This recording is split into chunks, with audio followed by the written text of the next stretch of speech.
नदिया रतिया में के छापल भौजी हो हरदिया बोला भौजी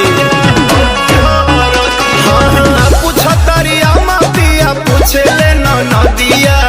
रतिया में के छापल भौजी हो हरदिया लागल कैसे दाग बोला सड़िया में हो लागल कैसे दाग बोला सड़िया में कह दो न भइल कमरिया में राते धरा धरी पहले कायनहरिया में Plugged in DJ mobile number 9905028050.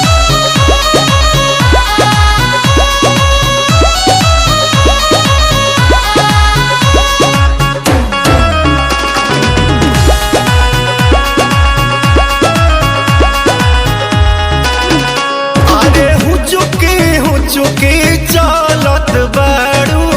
टूटल कैसे पायल हो अरे हमारा तो कुछ औरी बुझाता कैल का भैया घायल हो कैल का भैया अरे कैसे मसकल नया चोली हमारो के बतावा हो अरे ओठवा के ललिया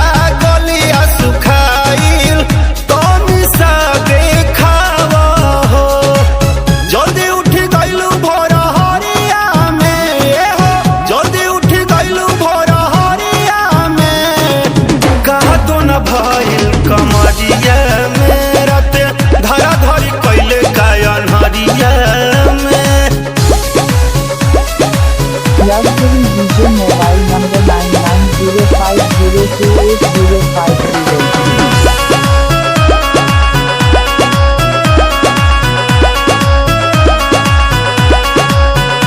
एजी कहत रही जानी बुताई घरवा के लाइट जी बाकी रावा कहाँ मानत बानी कर मैसेज फाइट जी कर मैसेज फाइट हरे तोहरे धन सबूर राख सुनाए राकेश राजा अरे जेतना देला सहत बानी अब नहीं दी सजा कुछ